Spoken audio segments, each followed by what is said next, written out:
Welcome, everybody. This is Dr. Noel Liu in our Dentists and Doctors Facebook group. This is a private group here. Of course, we also streaming into our regular Facebook channel as well. So, hope you guys are doing great, having a great night.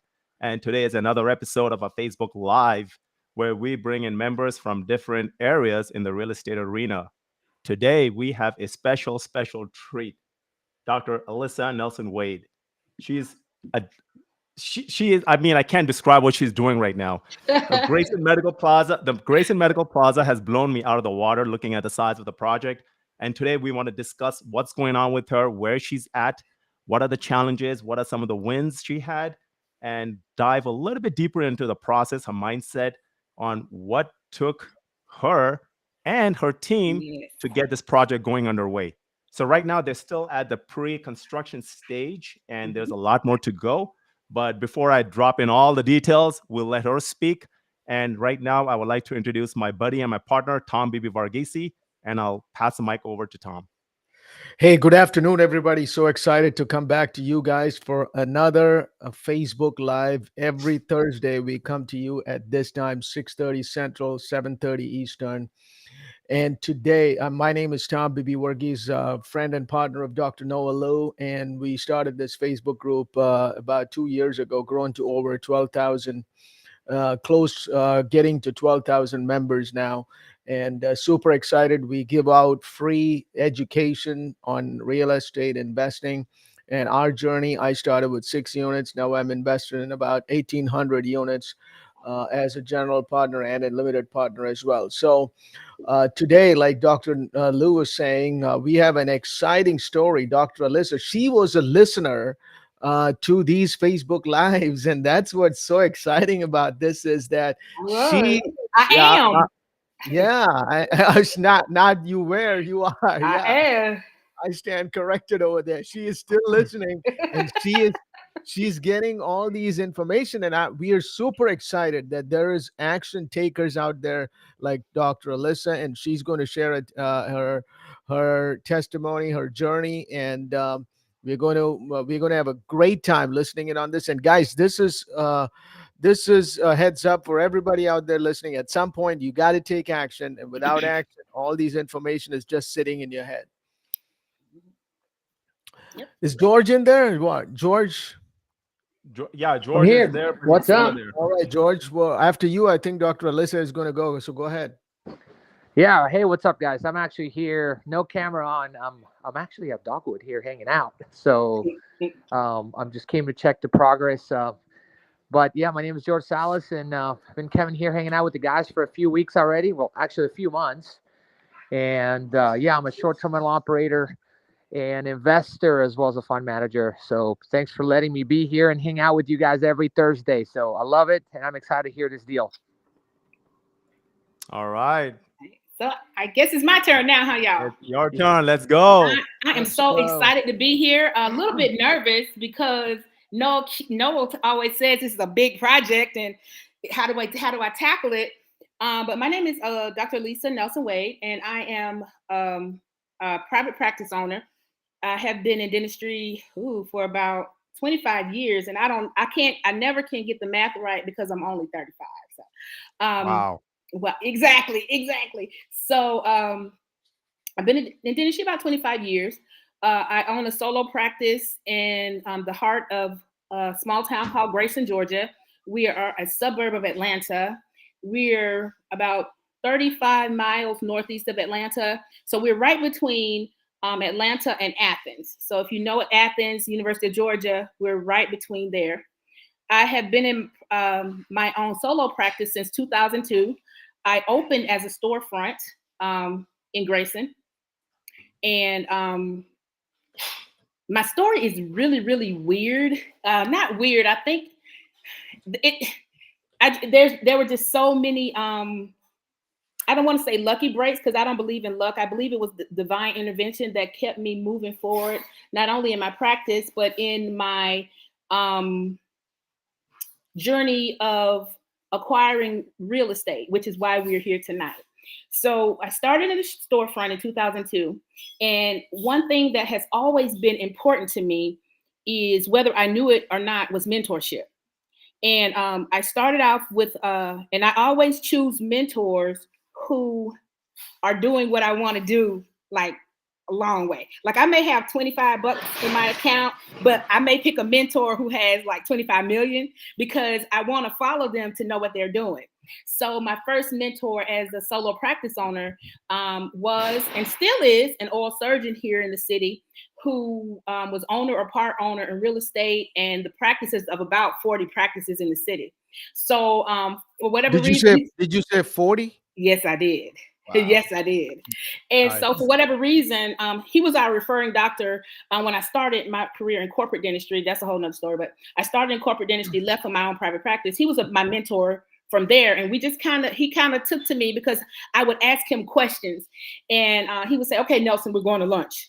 And so he would go to lunch and it was just a conversation for him. But when he started talking, I would grab a pen and paper and I'd be like, okay, doc, let's go. And he would think that was hilarious. But he actually owned a practice in the city of Grayson. And he came to me one day and he said, hey, Nelson, I'm selling that real estate and I want you to buy it. And I said, doc, I haven't been in practice long enough. I think I may have been in practice about 2 to 3 years. And we all know that that's not enough history for banks to loan you money for real estate. And I don't know if it's changed at this point, but I know back then they were saying you need at least 7 to 10 years of financials to as a private practice owner to acquire real estate. So I only had 2.5, almost 3 at that time. So he said, oh, don't worry about it. I sit on the board at a bank. I was like, ah! So he put me in touch with the vice president of private client services of one of the major banks in this region, that's another story, but it turned out that the banker and I had some really close friends. Like we knew each other. And he said, did you go to Meharry Medical College School of Dentistry? And I am a graduate of Meharry Medical College, Meharry one time. And I said, yeah. He said, do you know this person? And I said, yeah, it's one of my best friends. She was in my wedding. He said, girl, that's my girl. What you want? So I said, okay, I want this, because I had research. I want my loan like this. I want to do this. I want to do this. I want to do this. And so he structured my loan the way I wanted it. Within the bounds of it wasn't anything, wrong about it, but just how we wanted to structure it. So he ended up leaving the bank and he started his own consulting firm.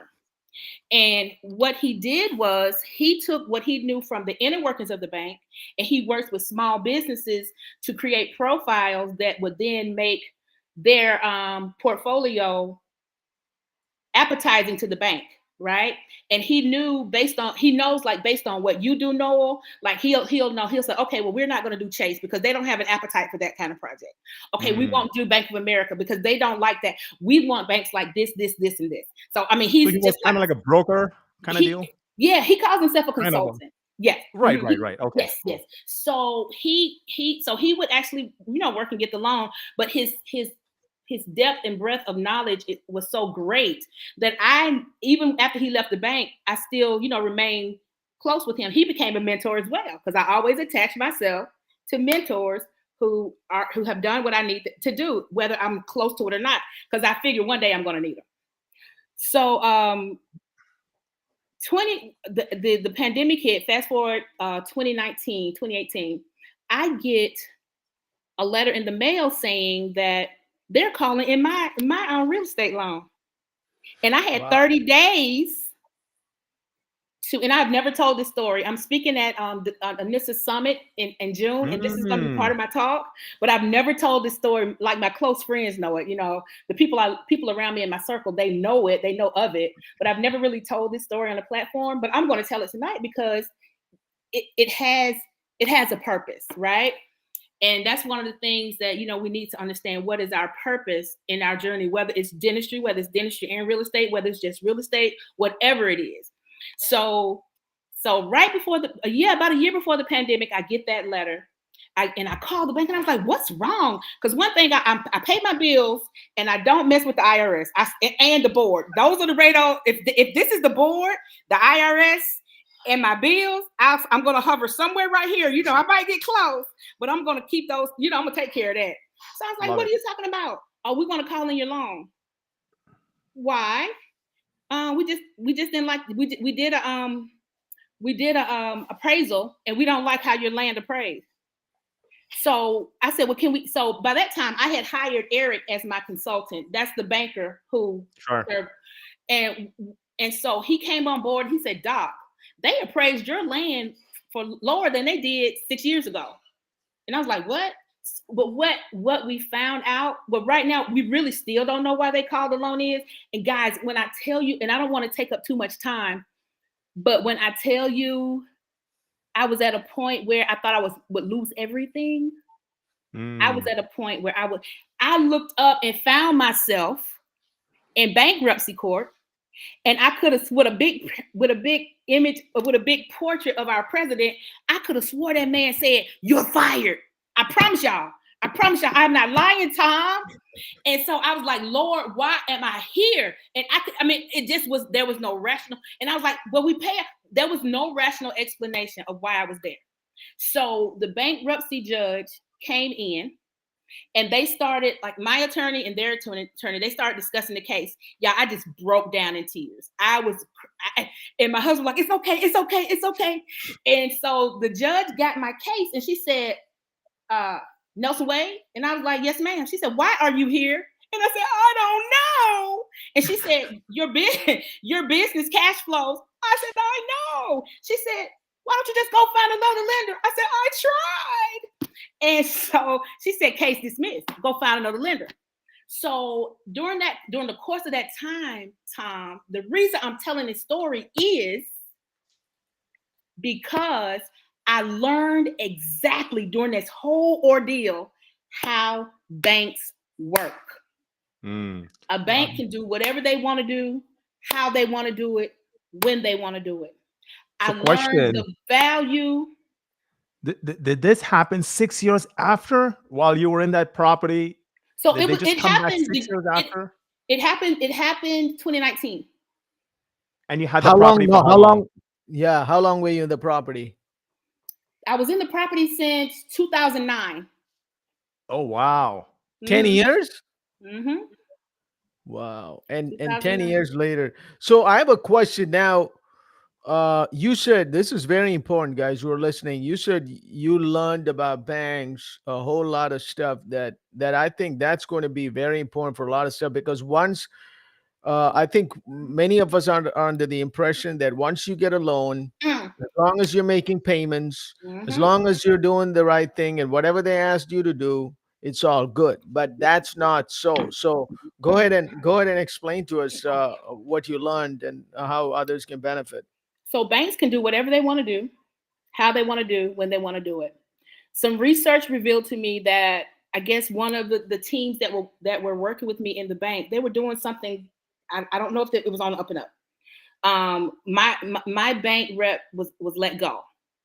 They called my note in, but when we talked to other bankers who were, when we talked to other bankers, people in the industry, what we found is my land is on like the main thoroughfare, right?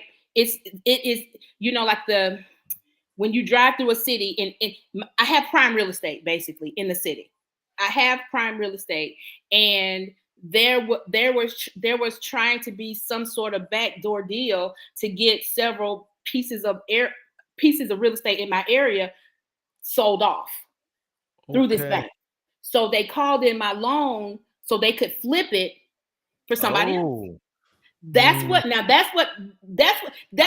only thing that made sense. Because they just chose not to renew my loan. And there was no other reason. And so they were quick to say, you have 30 days to try to refinance this loan. Well, we know it takes 30 days to get an appraisal. There was no way we could refinance in 30 days. So what happened was, and I have to say it was God who helped me through this, and I know exactly today why I went through that whole thing.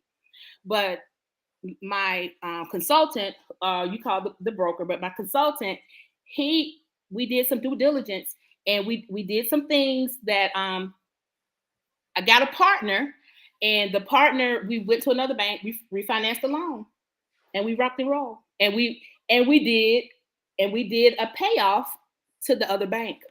So what my mortgage was about $6,500, it turned out I'm now around about $2,000 in mortgage because of how Awesome. we worked the loan out. So what I also found out during that time is, so I found out a lot of things. You know, I know we have time constraints here. But what I also found out is that the value of my property is in the land, and the value of it is in the redevelopment of that land.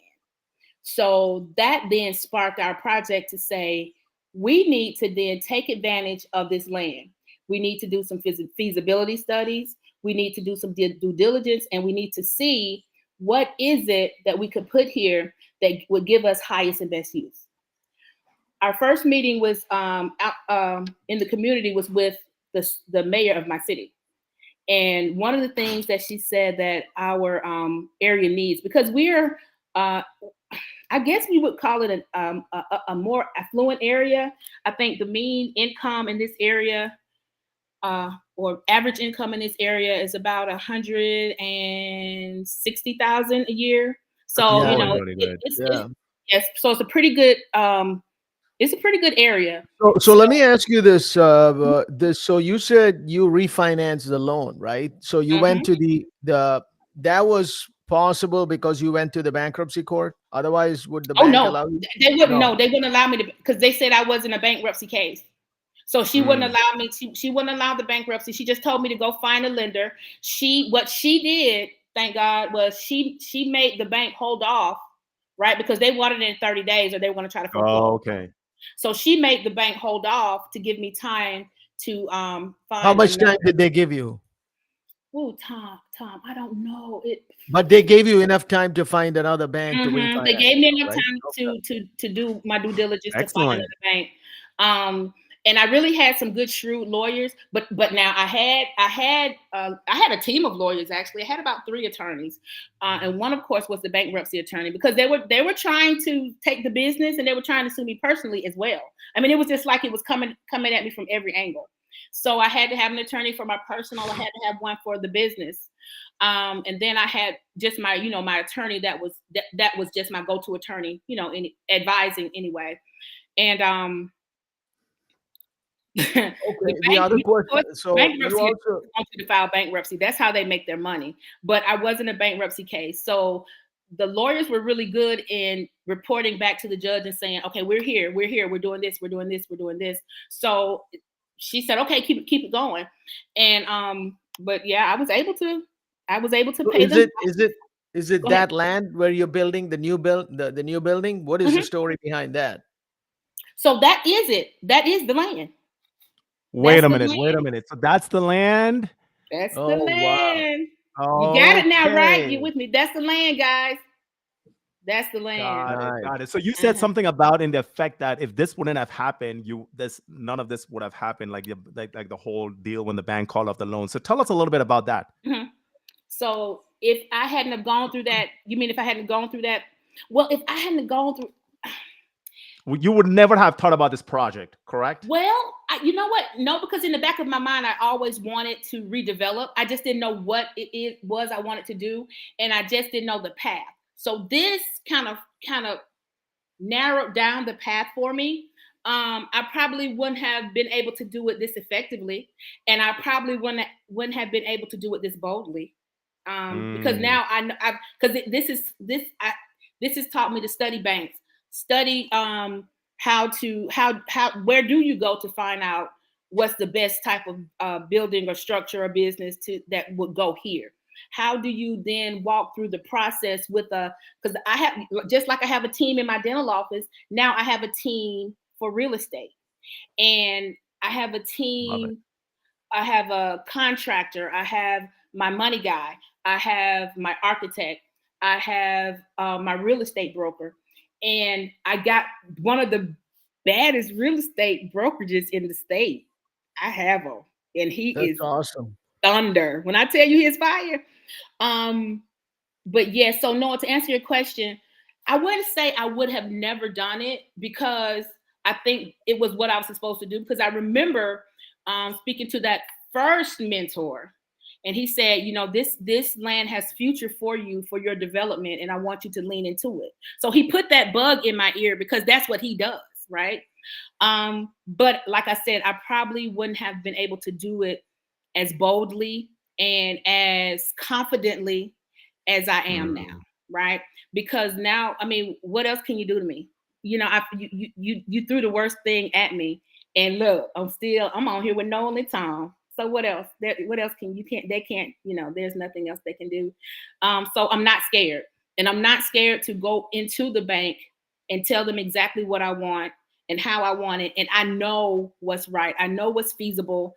I know how to, like I was on a meeting today with the architect and the contractor and the broker. And I knew how to go back and do my due diligence to make an agenda for a meeting, to be effective in that meeting and say, okay, how can we get now a site plan that we can get to the contractor in order to be in a timely fashion, right? If we want this building done Q1 of 2025, we're going to have to make sure that we stay in these time constraints. And the good thing about it is they were already in lockstep with me because I knew how to choose the right team for the project. Then the questions that I have, because I'm still a dentist, I'm not a broker. That's his expertise. That's why I have, you know, like we say in Delivering Wow, I have people for that. You get people for that. I have people for each one of these things that I need done. I'm not going to do it, but I am the CEO of that project. And so we need to make sure that everybody's on the same page.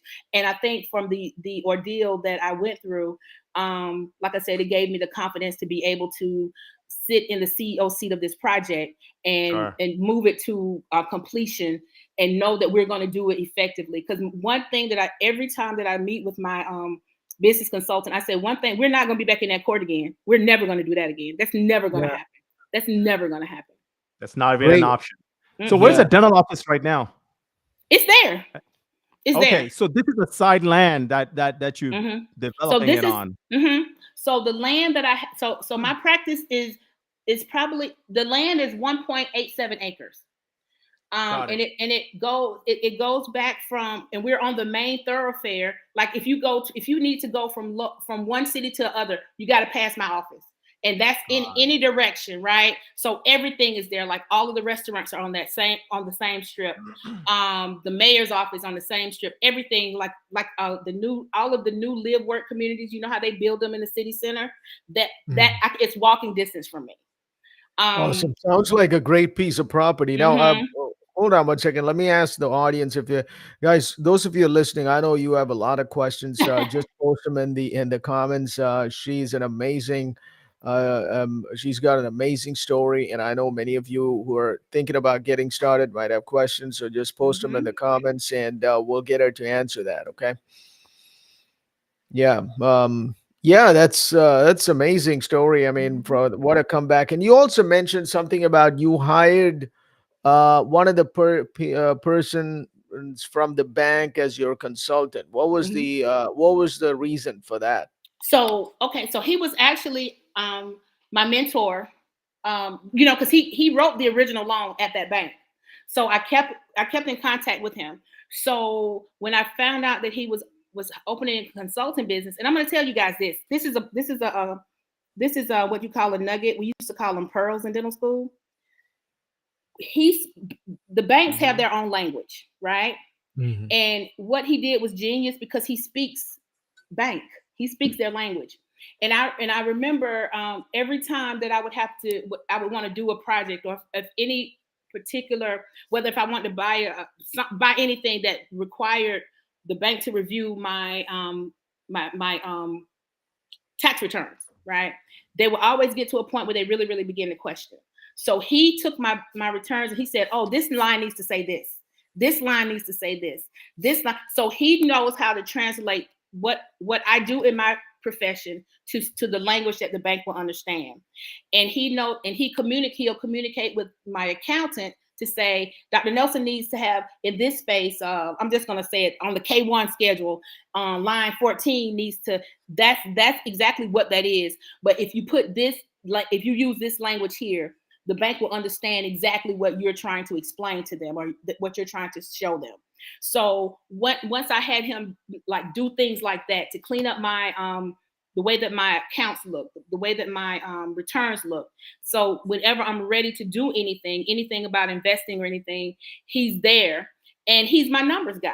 So I hired him because it made sense. It made sense to say, I need you on board, That's whether smart. you're there or not, because even like if I wanted to buy a CBCT, right? And I said, well, Eric, they have this financing. Should I just pay cash for it? Well, this is what you do. You're gonna take this because they're gonna he amortizes money in his mind. So the amortization schedule is going to be this, and this. And he runs that amortization schedule. Here I go. Okay, so what you saying? Do I need to buy it cash or not? You know, because I just want the answer. But he's that sounding board. So it just makes sense, Noel, to have somebody on your team, whether it's a consultant or whether it's just somebody you know. And I see a lot in the forums. They ask questions like, well,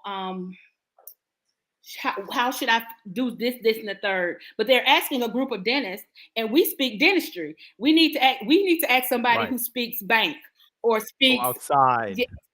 Exactly. So to have that person in my corner, whether he knows the answer or not, it's important to have somebody that you can bounce those things off of.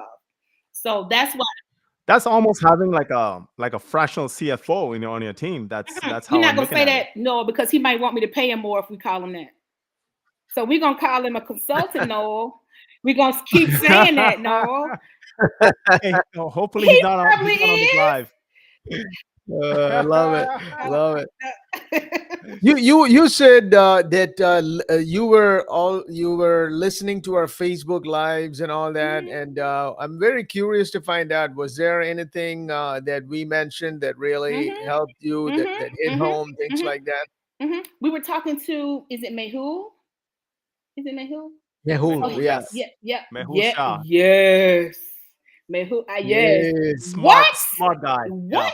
So it was actually, I was at the point of, okay, because it's either this, we do the feasibility study and we run the numbers, and would it be better to get the land ready, sell it, move to something else, or would it be more advantageous or more advantageous financially for us to redevelop the land and do it ourselves, right? So I was on the fence about what are we going to do, right? Do I just prepare the land, develop the land to a certain point, put it out there to the buyers, let them buy it, take the practice, move it somewhere else, or do whatever I want to do anyway, and then or redevelop it. So that was the conversation that I had been having, and I had been talking, to different people about it. Well, Doc, you may want to sell the land, and you guys were doing. Mehul was on doing his talk, and I was like, golly, he got how much? He let me get and I look, and I take notes. I was taking notes, and I was like, let me reach out. And then I think that's when I initially reached out to you guys. So yeah, that one. He is, and I can still inbox him, and he still gives great advice. And it was even to the point where I think it was a particular question. I can't remember. It was about the square footage or something he was saying, and he matched exactly what we wanted. His advice pushed me in the right direction. So you guys kind of helped me make the decision. Okay, let's go ahead and develop this thing. So where are you now with this project? So today was our day where we finalized all of the site plans with the architect. We finalized, we're working on the budget with the contractor. We have set up a meeting with the mayor for next week. We're going to talk about infrastructure, and is there something that the city can do to help us, because we're improving the city's infrastructure with, the redevelopment that we have to do to the property. Do they have any special things, and how can we get how flexible because my city, they have like some really restrictive, like you have to use a certain kind of brick. You have to do this, you have to have a sidewalk at this place. So we have a few variances that we need because it is a medical building. Like, I want it to be, I wanted to have, and because we have this potential triple A class A tenants, right? And I actually said, about a year ago that this is the tenant that I wanted. I put it out. So you guys, if you speak, you put whatever it is out, let it come out of your mouth. If you want something, say it. Say, I want this. This is how, you just keep saying it. And the crazy, and I didn't say it to the broker, but he said, hey, we got this client, they're looking and they're really interested in your property. And I said, who is it? And he said the name and I was like, oh my God, it's them, right? So now we have this AAA client and we need some certain variances that they want because, we're going to bend over backwards because they're going to be quote unquote the anchor and they're going to bring everything in, right? So they have a specific parking ratio that they want. I want for them to have like an ambulatory access. And that's one of the things that I told my broker and he told their broker and they was like, whoa, we never thought about it. I know you did. But in order for us to be able to do that, we need the city to be a little bit more flexible on some of the variances that we need. And I'm pretty sure that they will because this client is going to really boost the access, the city's image for whatever reason, for lack of a better word. I can't. You got AAA tenant, you got Class A property, you got Class A location. I mean, what else can you ask for, right? I mean, it's all your manifestation coming true. Yep. That's how I look at it. So now, so we preliminarily we met with 3 banks, and one of the banks I actually told them I really wanted the client that I'm praying for, and it was this tenant. He said, if you get that tenant, I believe you 90% financing. Whoa! That's what I said. Mm-hmm. Wait, who said that? The bank. If you get the bank said if you get that client, you can get 90% financing on the property. Wow. And he said I could use my land as my down payment, my 10% collateral. Wow. Sip tea, Noel. Okay. Sip tea, Noel. Yeah. Sip a little tea time. Love it. You said you're saying say it to see it, not see it to say it, right? I believe in that actually. Yeah. We call that I'm a church girl. Yeah. And we call that faith. We call that faith. Yep. Hey, faith is that's exactly what the definition of faith is, right? You gotta see the invisible. And what I want like our community to know is that dentistry is hard, right? Dentistry will kick our what. The business of dentistry is hard, especially because in dental school, Noah, we learn how to taper that axial wall 5 to 7 degrees, but they didn't tell us how to read. They didn't teach us how to read a P&L or a balance sheet. So we learn a lot the business aspect of dentistry through trial and error. But I really want us to know that whatever trials that we have, whatever struggles that we have, everything bad that happens is not bad, right? Every trial is not bad. Oh, no. A lot of times we go through things to get wisdom. And the main thing that we have to do after that situation is over, don't leave the bitterness there, but don't leave the wisdom there. Take the wisdom with you because you're going to learn something, right? And am I glad I went through it? No. No, I'm not. I'm not glad I went through that. That was probably one of the hardest times in my life, right? Because I felt like, I'm really I guess type A, right? I have to be a perfectionist. It used to be to a point where if I thought if there was a small incidents that I may fail, I'm not gonna do it because I'm not gonna do it unless I can do it. You know what I'm saying? I'm victorious. I'm not gonna do it. Now my thing is, okay, sounds good. Are we gonna die? Okay, if we don't die, I'll try it. You see what I mean? So, and it's because I had my butt to the fire and I had to go through that. And since you understand that I'm a church girl, I was sitting, before this happened to me, I was sitting in church and my pastor was talking about his bout with cancer, right? And he was saying, I was going through this and it was the biggest strengthener of my faith. Because, and if you go through something where the only thing you can do is rely on God to get you out, then you'll really understand the meaning of faith. And I said to him, I said, I've never gone through anything like that. And I promise you, Noel, it's just like we're talking right now. Something said to me, get ready. I'm about to take you through it. And about a month after that, that's when I got that letter. You are helping so many people out there. I'm telling you, Alisa, you are just changing people's lives. Anybody watching or is going to be watching later on, this is a huge, huge lesson. You know, I always believe in the bigger the crisis, the bigger the reward. Yep. And I feel like, you know, you've gone through that hurdle and now it's like uptake again. But, you know, you will be so prepared for the next crisis that comes in. You're going to be like, you know what, bring it on. Or you know what, and it also teaches you crisis management. So now you can see it coming. You know, now you not only do you learn how to withstand the crisis, you learn crisis management. And in crisis management, now you see it coming. Oh, I see you, Bank. I see you, Bank. I got you. Yeah, I got you. I think we have a couple of questions. Okay. One of them is, how do I get a AAA tenant? Get a AAA broker. Get a AAA tenant broker. Like, for example, AAA tenant my broker. My broker. I don't have a problem in saying who they are. My broker is CBRE. I don't know if you've heard of them. Yeah. CBRE and CBRE.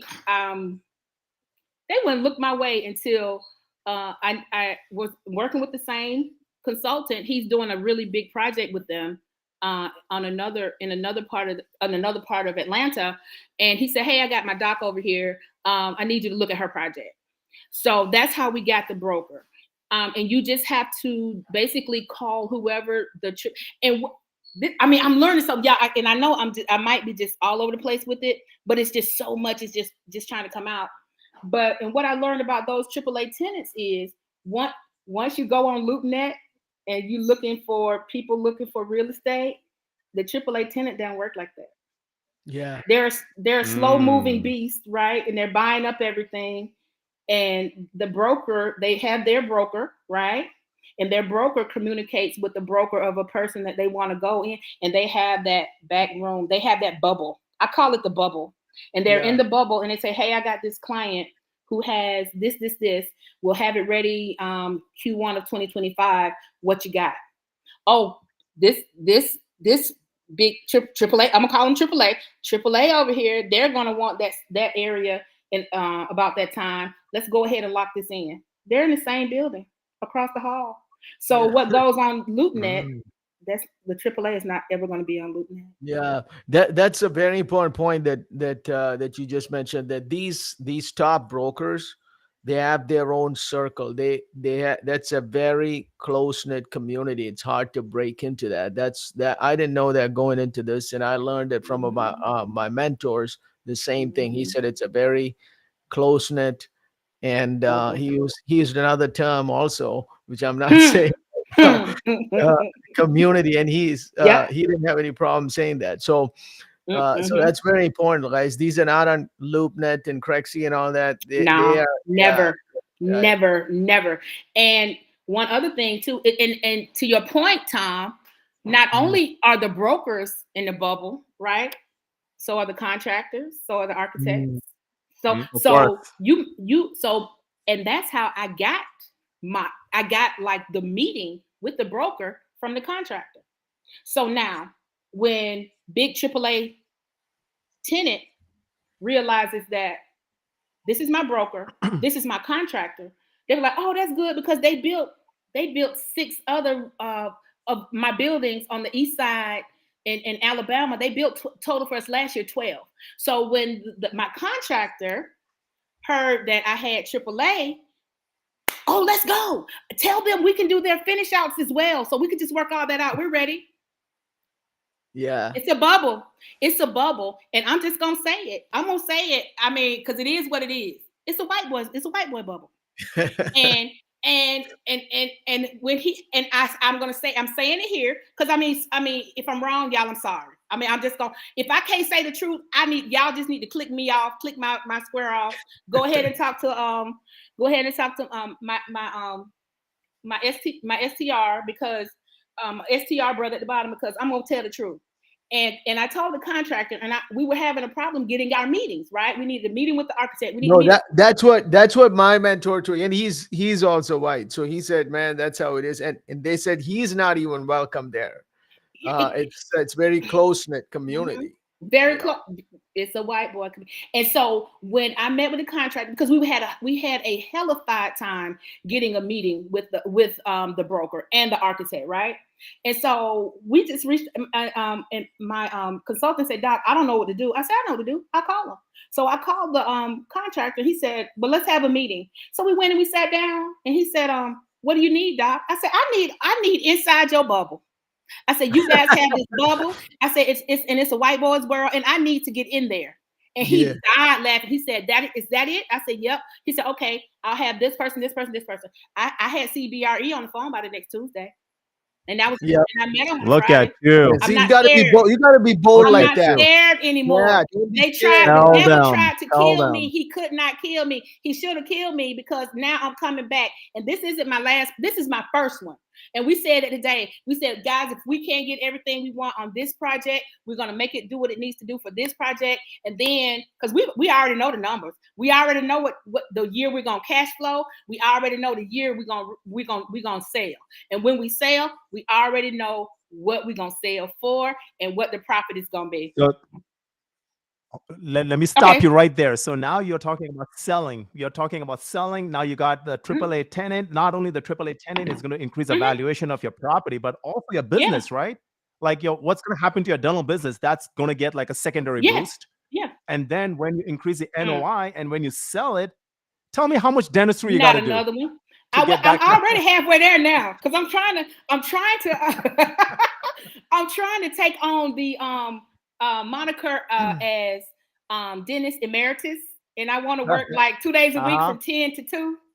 That's my goal. See, I'm speaking it. You keep rolling with these kind of deals. I'm telling you, you're gonna retire so soon. You'll be like, you know what dentistry? Yeah, but I love dentistry though, man. I love dentistry. And I love the people, man. When I tell you, I love it. But you would do it for passion, right? Yes, you would do it for passion. You would not do it for money anymore. I won't have to worry about payroll. I won't have to worry. I won't have to worry about if my team wants to go train somewhere. How do we afford it, right? I won't have to worry about and that's what Anissa asked us. She asked the question in Delivering Wild. What do you want? What do you want? And my answer to that question is I want to be able to move about the world uninhibited and unbothered and unfazed and not worried about money or if I can't afford it or if I buy this or if I spend this, what does that mean for is that going to affect the future? Right. I want to be in that space where if you call me, Noel, and you say, hey, Doc, I'm trying to go to Africa and I want to build 2 dental offices where we do work for the community. Okay, how much you need, Noel? Okay, good. Let's roll. You know what I mean? That's how I want. That's what I want. That's the life that I want. That's where we should be. That's where we should be. Yeah. That's where we should be. Yep. Yeah. That's where we should be. And that's the problem. And that's the problem with a lot of our dental colleagues as well as medical professionals. The problem is, they don't teach us in school, and then we come out, we're trading time for money, and then we get more into that little rat race. That's it. Yeah. And their cash flow, it's like there, but then you can't really spend it because now when you stop working, you're done. Right. And of course, and that's one of the things too in dentistry, cash flow, especially if you're a PPO practice. Cash flow is that's a whole nother dance. That's a horse of a whole different color. And that's another point too, is you have to realize what is the purpose of your practice. And that was a big frustration for me until I started to really understand what my purpose was. My purpose is what it is, to do what I'm doing right now, right? What is the purpose of my practice? And because I was frustrated because what I was making in that practice was not enough to support what my vision was, right? Because I'm a visionary. Like I'm thinking, like I haven't even told y'all my 4 to 5 year plan, because y'all will probably X me out again. But anyway, I'm a visionary, and so what I had in my hand could not fund what my dreams, what my visions were. So I had to really reevaluate that and say, okay, what is this in my hand? What is this practice? What is the purpose of this practice? Because I was using it as my harvest, but it was actually my seed. So my goal was, now that when I realized that, okay, I need to now go plant that seed into something that's going to fund the things that I want to do. And is it training? That's when I, joined Anissa's group, so I can learn how do I make money babies? How do I go from here to there and get there? Because dentistry is, it's a good profession. Don't get me wrong. You make a lot of money, but it's a lot of wear and tear in your body. It's a lot of stress. If you're an owner, everything is on your desk. Everything falls on your desk. So you want to be able to do those things, but also when you get home, you don't want to have to worry about, after you've carried all that, am I going to be able to cover my mortgage? Do I have enough money to pay my daughter's tuition so she doesn't have to have student loans? Those things like that. And that's what you want your practice to fund, those future aspirations in your practice should fund your legacy. Now, if you're making enough to do in your practice to do those things, then your practice is your harvest, and keep it rolling. But for me, because where I wanted to go, what I was generating in my practice, I had to plant it somewhere and then go from there, if that makes sense. Right. So let's go to that your medical this building here, right? The Grayson Medical Office. So Q1 of 2025, that's when you guys are anticipating it completed. Yes. Correct. And what about the other tenants? Right. Where how soon are you planning to get those guys of course, as soon as possible. What I learned today from the broker, and it really makes sense, is when you try to pre-lease, like if you have, like right now, you're only going to get certain type of tenants who are prepared to jump into a building right now into 2025. What people are looking for now because now their leases are coming up, right? So now they're looking to move between in the next 60, 90 to 120 days, right? The next 3 to 6 months. So there are a lot of those. But when we say, okay, we're not going to be finished out to 2025, then they're not ready. But as we get closer to our 2025 date, if we can get 60 to 65% leased, then we're good. Because we know once they see that AAA on that moniker, the broker is very confident. He was like, man, we'll fill the rest of that up, especially when they see this tenant there. We'll do it. So to answer your question, we're open to filling the rest of the space, whether it's 10,000 that we need to fill, or whether it's 8,000 that we need to fill, and we can fill it based on the desire of the tenant. And I also, because that anchor tenant, they're signing a 10-year lease. So we're gonna so all of that will be a draw to those other tenants, and we'll lock them in. So if we can lock them in Q3, Q4 of 2024, that's good. If we lock them in Q4 of 2024, I know we'll lock them in. But I believe as soon as we sign on the dotted line with the letter of intent from AAA, the ball will start rolling pretty quickly then. Yeah. So is it all medical, only medical professionals in there? Pretty much. The anchor is medical. I'm medical. I would like it to be medical, but I'm not. If because of the price per square foot to rent, it has to make sense for the tenant to be able to support that rent, right? Right. And usually when you look at that class of tenant, they're probably going to be more medically inclined. Yeah. Mm-hmm. Gotcha. And I'm assuming that there are TI built in. Yes. For them to rent for an amount of time. Okay. Yes. Cool. That's good. All right. So tell us anything where the last ending of it, like what else are you anticipating, like any challenges, any wins, or anything else? You know what, I think the challenge property? of course the challenge is always in the money. The money is always challenging. Because You mean raising the money? Is that yes, Tom. That the money is always challenging, and I think that if there's going to be a hurdle, that's where I foresee it. We'll have everything. We're taking a development package to the bank, and it's going to be clearly defined with our numbers. What do you call it? The performa.